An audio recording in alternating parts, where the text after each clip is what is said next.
네, 먼저 해리스 부통령과 트럼프 전 대통령 두 후보가 막판까지 초접전을 벌이고 있는데요. 먼저 워싱턴을 한번 연결해 보도록 하겠습니다.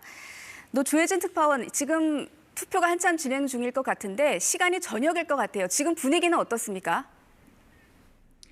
네, 현지 시각 5일 이른 아침부터 미국 동부에서부터 투표가 시작됐고 조금 전인 저녁 6시부터 켄터키주와 인디애나주에서 투표가 종료됐습니다.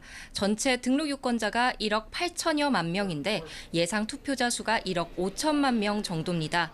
아직 대부분의 주에서 투표가 마감되지 않았고 서부 네바다의 경우 이 워싱턴 DC가 속한 이 미국 동부 시간대로 밤 10시에 투표가 끝납니다. 이 중 반 이상인 8천만 명 이상이 사전 투표와 우편 투표로 투표에 참여했는데 이와 비슷한 숫자의 유권자가 투표소를 찾아 직접 투표할 것으로 보입니다. 투표가 종료되면 각 주별로 개표가 시작됩니다. 네, 이번에는 사전 투표, 특히 우편 투표의 비율이 상당히 높았습니다. 개표에도 상당한 시간이 걸릴 것 같은데 당선자 윤곽은 언제쯤 나올까요? 각 주마다 개표 시작 시간이 다르고 사전에 투표한 유권자가 많아서 당선자 확정까지 여러 날이 걸릴 수 있다는 전망이 나오고 있습니다.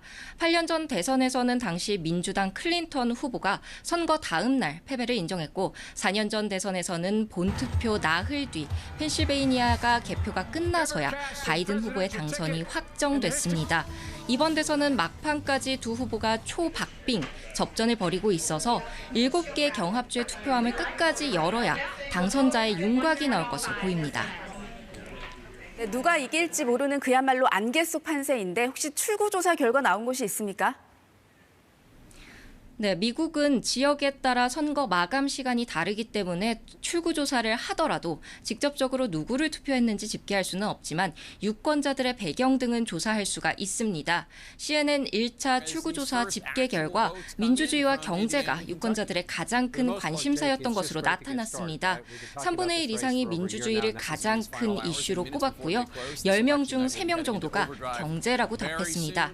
특히 올해 대선 유권자의 약 3분의 1만이 경제가 좋거나 우수하다고 생각했는데 지난 대선의 약 절반가량이라고 CNN은 전했습니다. 하지만 아직 결과는 알 수가 없습니다. 이 경합주를 대상으로 한 선거 직전 여론조사에서 두 후보의 지지율 차이가 1에서 2%포인트 차로 오차 범위 내에 있는 것으로 나타났습니다. 특히 선거 하루 전 조사 결과를 발표한 정치 매체 더힐과 에머슨 대는 통계적으로 두 후보가 각 경합주에서 사실상 지지율 동률이라는 분석도 내놨습니다. 네, 이번 선거 열기 워낙 뜨거워서 과열된 것 같다, 이렇게 후유증을 걱정하는 목소리도 나오고 있는 것 같은데 어떻습니까?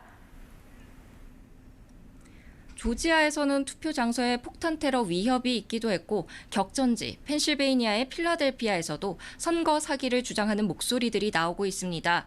4년 전 대선이 끝나고 당시 트럼프 후보 극렬 지지자들이 의사당에 난입한 일도 있었는데요.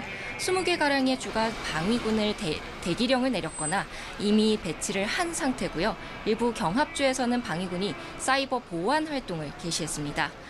개표 시설 보안도 대폭 강화된 가운데 미국 사회가 초긴장 상태로 선거를 치르고 있습니다.